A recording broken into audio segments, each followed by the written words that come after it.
Je me souviens de ce jour comme si c'était hier. La pluie battante fouettait le pare-brise de ma voiture. Et mes mains tremblaient sur le volant. Soudain, un virage traître.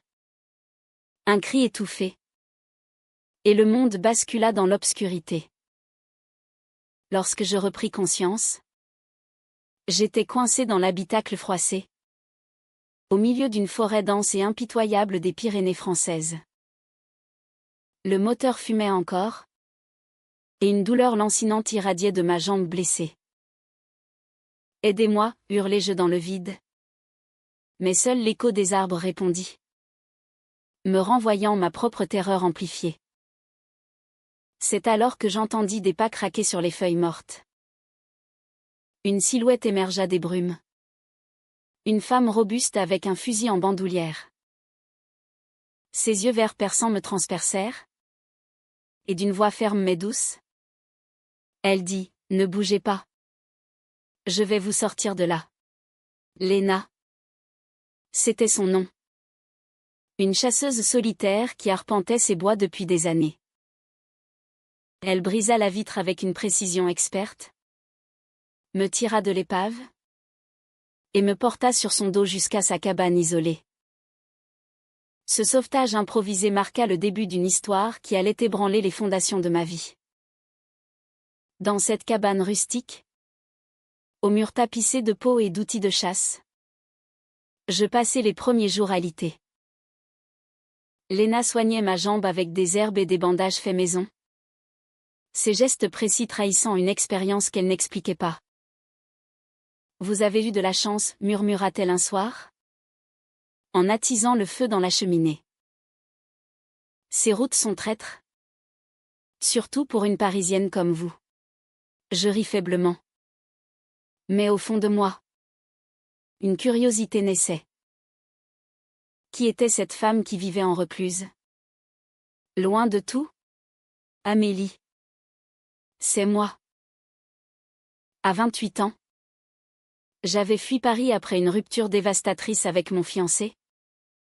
Un homme que mes parents adoraient mais qui me laissait vide. J'avais pris la route vers le sud, cherchant un nouveau départ, sans imaginer que le destin me jetterait dans les bras d'une inconnue. Léna, de 4 ans mon aînée, avait un passé enveloppé de mystère. Elle parlait peu, mais ses silences étaient éloquents. Un soir, alors que la fièvre me faisait délirer, elle me confia, « J'ai perdu quelqu'un ici, dans ces bois. C'est pour ça que je reste. » Ces mots planaient comme un fantôme, et je sentis un frisson me parcourir. Au fil des jours, notre cohabitation forcée tissa des liens invisibles. Léna m'apprenait à survivre, comment allumer un feu, repérer les traces d'animaux, ou simplement écouter le vent. Ses mains calleuses effleuraient les miennes par accident, et chaque contact éveillait en moi une chaleur inconnue.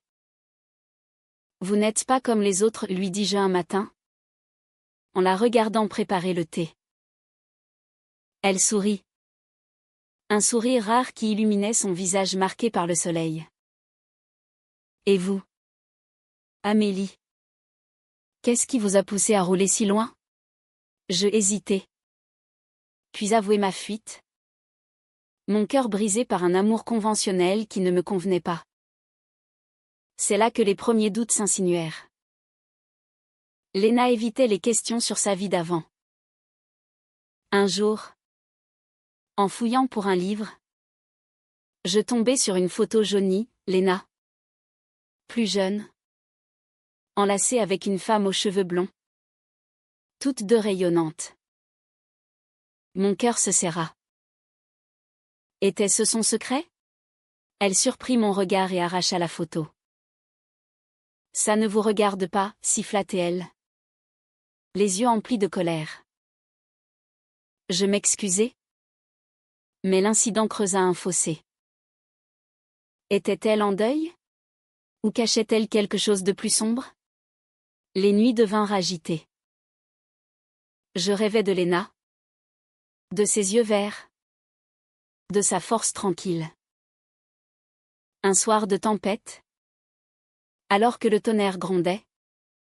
Elle vint s'asseoir près de mon lit. Je ne voulais pas vous blesser, murmura-t-elle. Ses doigts frôlèrent ma joue. Et pour la première fois, je sentis une étincelle. Nos regards se croisèrent, chargés d'une tension palpable. Amélie. Vous me rappelez, elle avoua-t-elle enfin. Sophie. Ma compagne. Elle est morte dans un accident de chasse il y a 5 ans. Les larmes coulaient sur ses joues. Et je la pris dans mes bras, sentant son corps trembler contre le mien. Ce moment d'intimité brisa les barrières. Léna m'ouvrit son cœur, leur amour interdit dans un village conservateur, les regards hostiles, et l'accident fatal qui l'avait brisé. J'ai fui la société pour me punir, dit-elle. Je compris alors ma propre confusion. Mon attirance pour elle n'était pas passagère, c'était une révélation. Léna. Je ressens quelque chose pour vous, balbutiai-je. Elle me regarda. Surprise. Puis un sourire timide illumina son visage. Nos lèvres se frôlèrent dans un baiser doux, empli de promesses.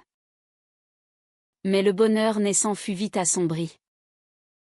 Un appel de Paris, mes parents, inquiets, avaient alerté la police. Revenez. Amélie. Cet homme vous attend, implora ma mère. Je raccrochai, le cœur lourd. Léna, entendant la conversation, se referma. Vous devriez partir. Votre vie est là-bas. Ces mots étaient un poignard. Étaient-ce ceux de la jalousie? Ou de la peur? Les jours suivants furent tendus. Je boitais encore, mais insistais pour aider à la chasse. Dans les bois, Léna m'enseigna à traquer un cerf. La vie est une chasse constante, dit-elle philosophiquement. Mais un incident changea tout, un coup de feu retentit. Et je vis Léna viser un animal avec une précision mortelle. Plus tard, elle avoua, Sophie n'est pas morte par accident. C'était un braconnier. Et je l'ai traqué. Son secret explosait, vengeance ou justice? Je fus horrifié. Vous avez tué quelqu'un, demandai-je. Reculante. Léna pleura, non. Je l'ai livré à la police. Mais le village m'a accusé de sorcellerie. D'amour maudit. Son passé la hantait. Et maintenant? Il menaçait notre lien naissant. Je me sentis trahi par son silence. Pourquoi ne pas me l'avoir dit plus tôt, criai-je. Elle baissa la tête, j'avais peur de vous perdre. Cette révélation creusa un abîme. Je décidai de partir. Mais une tempête nous bloqua. Forcés à cohabiter, nos disputes éclataient. Vous vivez dans le passé, l'accusai-je. Et vous fuyez le vôtre, rétorqua-t-elle. Pourtant, au milieu du chaos, nos cœurs se rapprochaient. Un soir, elle me serra fort, Amélie. Restez. Laissez-moi vous aimer. Le lendemain, la tempête s'apaisa. Mais pas nos tourments. Je marchais dans les bois, boitant légèrement, pour réfléchir. Les Pyrénées, avec leurs pics enneigés et leurs vallées verdoyantes, semblaient refléter mon âme divisée. D'un côté, Paris m'appelait, famille, carrière, normalité. De l'autre, Léna, avec son monde sauvage et ses secrets enfouis. De retour à la cabane, je la trouvai en train de réparer un piège. Nous devons parler, dis-je fermement. Elle posa ses outils. Ses mains tremblantes. Amélie. Je n'ai jamais aimé comme avec Sophie. Mais avec vous, c'est différent. Plus pur. Ces mots me touchèrent. Mais le doute persistait. Et si votre passé nous rattrape, demandai-je. Elle soupira, il le fera peut-être. Mais ensemble, nous pourrons l'affronter. Nos journées devinrent un mélange de tendresse et de tension. Léna m'emmena à un lac caché, où nous pique-niquâmes sous un soleil timide. Regardez ces eaux calmes, dit-elle. Elles cachent des courants profonds. Comme nous. Je ris. Et pour la première fois, je me sentis libre. Nos conversations plongeaient dans l'intime, mes rêves d'écrivaine étouffés par les attentes familiales. Sa passion pour la nature née d'une enfance orpheline. Mais un visiteur inattendu brisa l'idylle. Un randonneur, égaré, frappa à la porte. C'était un homme du village voisin, qui reconnut Léna. Vous, la chasseuse maudite, grogna-t-il. Il raconta des rumeurs, Léna aurait provoqué la mort de Sophie par jalousie. Fuyez-la. Mademoiselle, me conseilla-t-il avant de partir. Léna. Blême. Nia, c'est faux. Sophie est morte en me sauvant d'un ours. Mais le doute s'installa en moi comme un poison. Cette nuit-là, je confrontai Léna. Dites-moi la vérité, implorai-je. Les larmes aux yeux. Elle avoua, Sophie et moi nous disputions souvent. Ce jour-là, elle a pris mon fusil par erreur. L'accident. C'était ma faute. Son aveu me glaça. Était-ce de la négligence ou pire? Je me sentis trahi. Vous m'avez menti depuis le début, hurlai-je, claquant la porte. Je passais la nuit dehors, sous les étoiles, le cœur en miettes. Léna vint me chercher à l'aube. Pardonnez-moi, Amélie. J'ai peur de l'amour, car il m'a déjà détruite. Ces mots, chargés d'émotion, fissurèrent ma colère. Nous nous embrassâmes. Un baiser passionné mais chaste, scellant une trêve fragile. Les semaines suivantes, notre relation s'approfondit. Léna m'apprit à tirer, symbolisant la confiance. Vous êtes forte, dit-elle. Mais un appel de ma sœur changea tout, papa est malade. Reviens. Le devoir familial m'appelait. Léna, sentant mon hésitation, proposa, allez-y. Je vous attendrai. Mais au fond, je savais que partir signifierait peut-être la fin. En route pour Paris, je m'arrêtai dans un village. Là, je découvris un article ancien, Sophie avait effectivement sauvé Léna. Mais des villageois jaloux avaient propagé des mensonges pour la chasser. Mon cœur se serra de remords. J'avais douté d'elle injustement. De retour à la cabane, je trouvai Léna en train de pâquer. Je pars pour vous laisser libre, dit-elle. Non, criai-je. Je vous crois. Restons ensemble. Nos larmes se mêlèrent dans une étreinte émue. Pourtant, le destin frappa à nouveau. Un inspecteur de police arriva, enquêtant sur l'accident de Sophie. Des témoins disent que vous avez manipulé la scène, accusa-t-il Léna. Paniquée. Elle avoua un détail omis, Elle avait caché une lettre de Sophie révélant une infidélité. Je ne voulais pas salir sa mémoire, expliqua-t-elle. Cette révélation me dévasta. Sophie avait trahi Léna? Et Léna me l'avait caché? Comment puis-je vous faire confiance, demandai-je. Le cœur brisé. Léna pleura, c'était pour nous protéger. Mais le mal était fait. L'inspecteur partit. Innocentant Léna. Mais notre lien était ébranlé. Nous passâmes des jours en silence. Léna chassait seule. Moi je écrivais mes tourments. Un soir, elle rentra blessée par un piège. En la soignant, je réalisai, l'amour vrai pardonne les faiblesses. Je vous aime. Malgré tout, murmurai-je. La blessure de Léna, superficielle mais symbolique, nous força à une intimité forcée. Allongé près d'elle, je veillais sur son sommeil agité.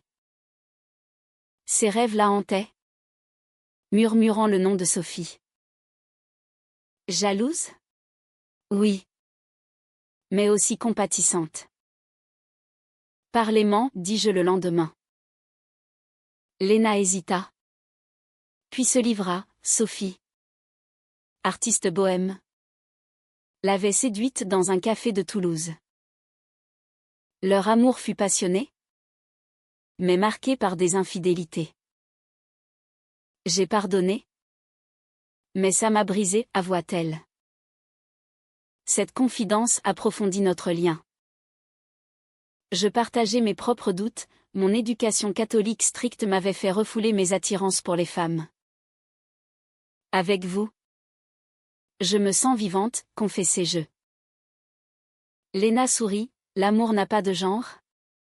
Amélie. C'est le cœur qui décide. Nous explorâmes les environs. Main dans la main.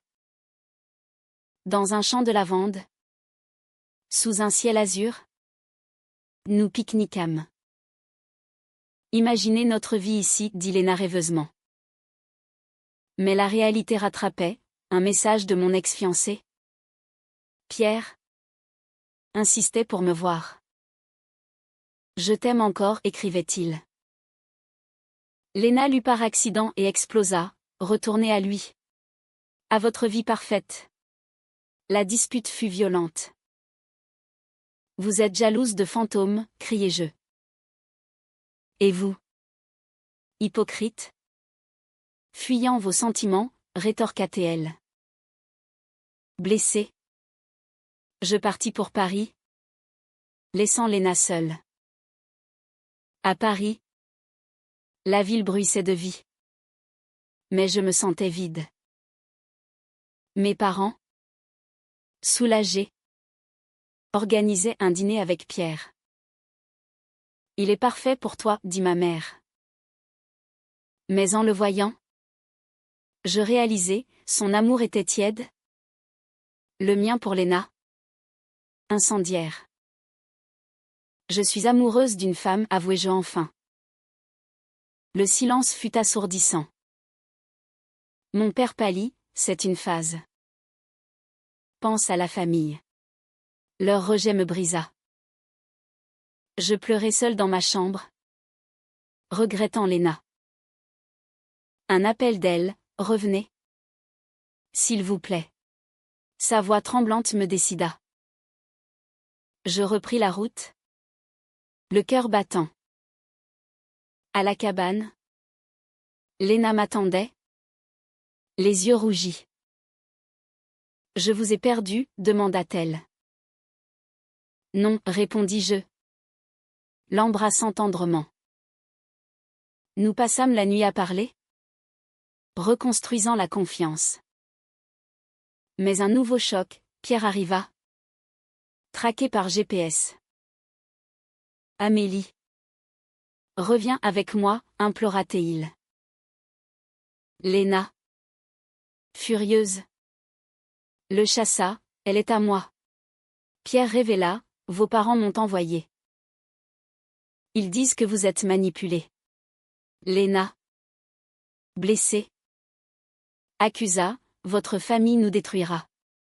La confrontation avec mes parents suivie par téléphone. Choisis, nous ou elle, menaça mon père. Le dilemme me déchira. Lena. Sentant ma lutte. Proposa, partez si c'est trop dur. Mais je refusai, je vous choisis. Pourtant, un secret plus sombre émergea. En fouillant les affaires de Lena, je trouvai des lettres. Sophie n'était pas infidèle, c'était Lena qui avait douté. Causant leur dernière dispute. Vous avez menti pour vous protéger, accusai-je.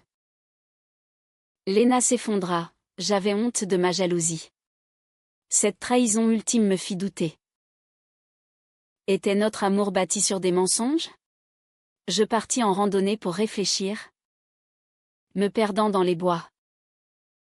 La nuit tomba, et la panique m'envahit. Lena me trouva, comme la première fois. Ne me quittez pas, supplia-t-elle. Dans ses bras, je pleurai, pourquoi tant de secrets? Elle jura, plus jamais. Je vous aime vraiment. Nous rentrâmes, unis par la crise. Mais le village murmurait, des rumeurs d'un amour contre nature se propageaient. Un soir, des pierres volèrent contre la cabane. Partez. Sorcière, cria-t-il. Terrifiés, nous nous barricadâmes.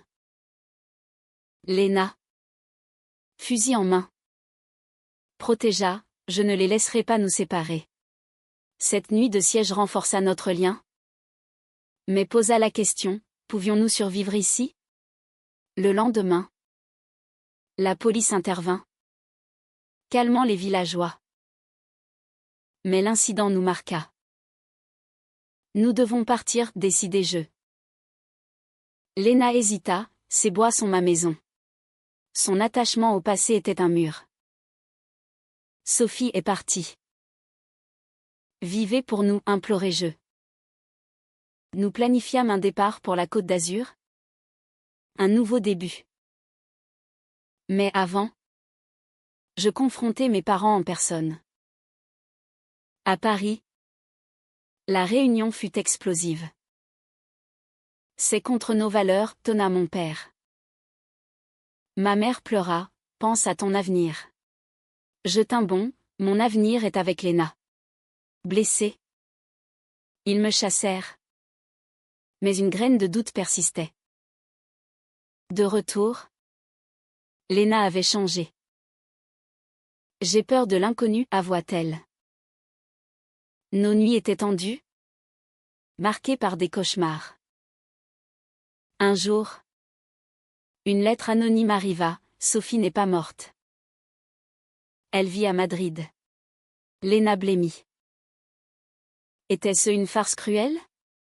Intriguée, je enquêtai discrètement.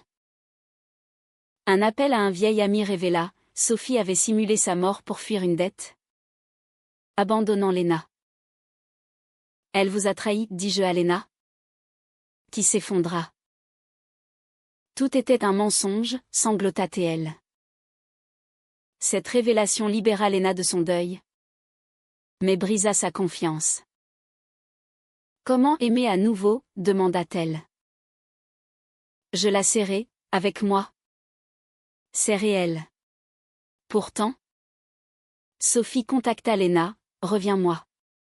Lena, tentée par le passé, hésita. Je dois la voir pour clore, dit-elle. Jalouse. Je craignis le pire. Allez-y. Mais revenez, concédai-je. Le cœur serré. Lena partit pour Madrid. Les jours d'attente furent un supplice. Je imaginais le pire, trahison, abandon. Un appel, Sophie veut que je reste. Mon monde s'écroula. Choisissez, implorai-je. Léna rentra, les yeux emplis de résolution. C'est fini avec elle. Vous êtes mon avenir. Soulagée. Je l'embrassai. Mais le doute l'ingérait. Nous déménageâmes à Nice, dans un appartement surplombant la mer. La vie urbaine contrastait avec les bois. Mais nous nous adaptions. Léna trouva un job de guide naturel. Moi je repris l'écriture. Nos journées étaient remplies de rires. De promenades sur la promenade des Anglais. Mais le passé ressurgit, mes parents, regrettant, vinrent. Acceptez-nous, supplièrent-ils. Léna, généreuse, les invita. La réunion fut tendue, mais un dialogue s'ouvrit. L'amour est amour, dit ma mère enfin. Pourtant, un ultime conflit, Sophie apparut à Nice. Suppliante. Je t'aime encore, dit-elle à Léna. Devant moi.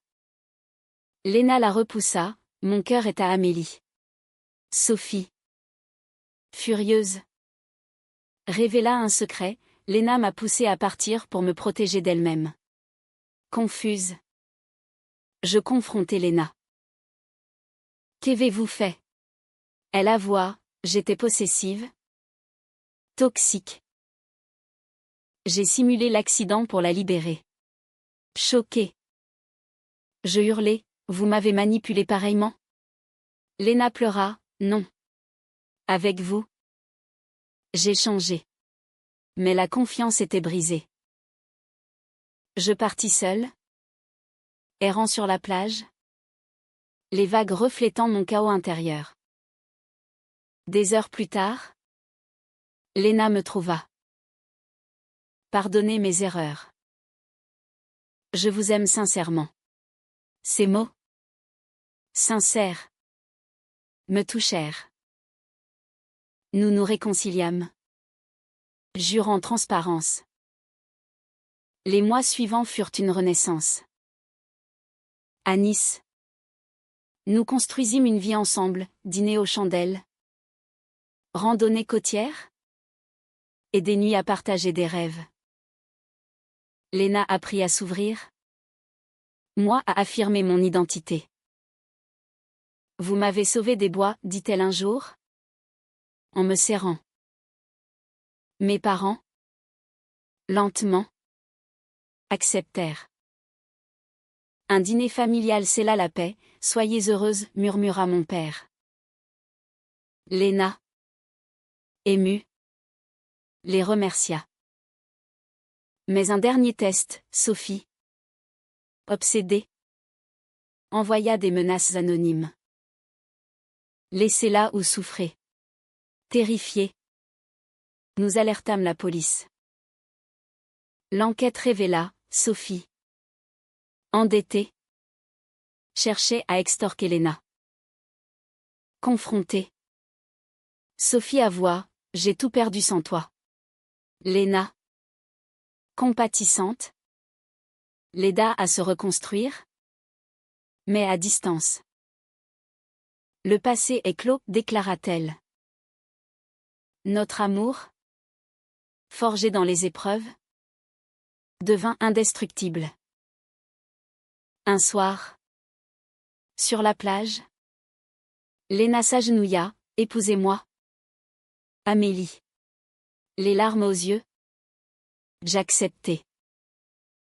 Notre mariage, simple et intime, dans une chapelle provençale, symbolisa notre victoire.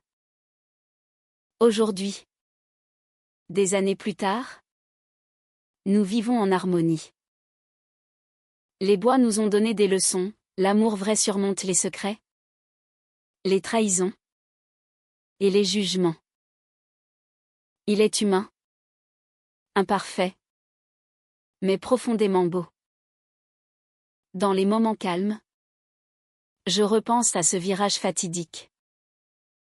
Sans lui, sans Léna, Je serais resté coincé dans une vie fade. Elle m'a retrouvé. Non seulement dans les bois, mais dans mon âme.